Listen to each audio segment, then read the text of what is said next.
ওয়ালাইকুম আসসালাম রহমতুল্লাহ। জি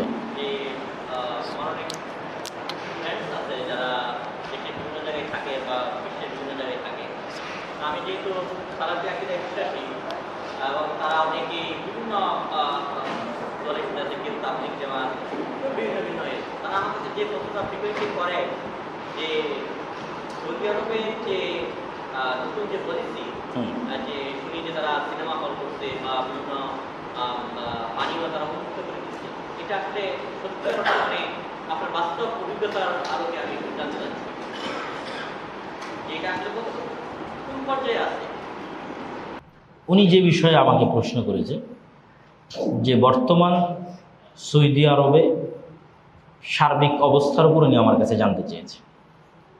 তো আমি সাধারণত এমন বিষয়গুলো এড়িয়ে চলার চেষ্টা করি যেই বিষয়গুলো মানুষের মধ্যে বিতর্ক এবং ফিতনা তৈরি করতে পারে। আমি সেই বহু আগে আমার বক্তব্য দেখতে পাবেন, আমি বহু আগে বলেছি যে মানুষকে এটা বলা যাবে না যে মদিনার আমল, কথাটা খেয়াল করেন, মানুষকে এটা বলা যাবে না যে মদিনার আমল। আমি বহু আগে বিরোধিতা করেছি। মানুষকে বলতে হবে কোরআন এবং সহিহ হাদিস। সেই যুগে ইমাম মালিক বলেছিলেন মদিনার আমল, তখন গোটা দুনিয়ার ইমামেরা তার নিকটে চিঠি লিখেছিল যে না, মদিনার আমল নয়, কোরআন এবং সহিহ হাদিস। এ কথা ঠিক যে যখন কোথাও ইসলাম থাকবে না তখনও ইসলাম ফিরে আসবে কোথায়? মদিনায়। কিন্তু মদিনার মানুষের কাজ আমার জন্য দলিল নয়।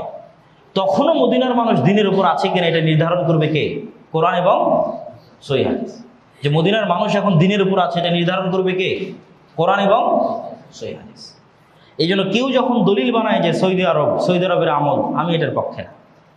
কোনো রাষ্ট্র, কোনো দেশ, কোনো দল, কোনো আলেম হকের মানদণ্ড নয়।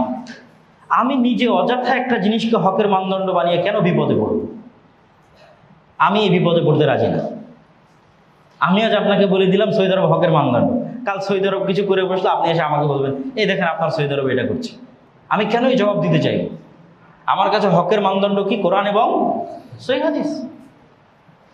কোনো প্রতিষ্ঠান, কোনো মাদ্রাসা, কোনো মসজিদ, কোনো দল, কোনো সংগঠন, কোনো দেশ কিসের মানদণ্ড নয়? হকের মানদণ্ড।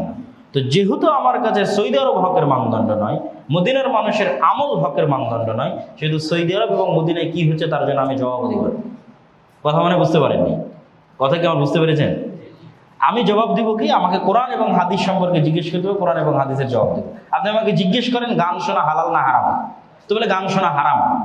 তাহলে গান শোনার জন্য, অশ্লীল দৃশ্য শোনার জন্য সিনেমা হল তৈরি করা হালাল না হারাম? তা আমি বলবো সিনেমা হল তৈরি করা হারাম। আপনি আমাকে বলবেন যে অর্ধ অঙ্গ পরিধান করে প্রদর্শনী করা, র্যাম্প ড্যান্স করা হালাল না হারাম? আমি বলবো হারাম। এবং দুনিয়াতে কে করলো আমি জানি না। আমার বলার দরকার আছে কে করলো, আমার দেখার দরকার আছে কে করলো। আপনি আমাকে কোরআন এবং হাদিস অনুযায়ী সিদ্ধান্ত দেওয়ার উত্তর দিন। এখন যে করবে সে হারামের মধ্যে পড়বে, করলো কি করলো না এটার জিম্মেদারি আমি নিতে পারবো না।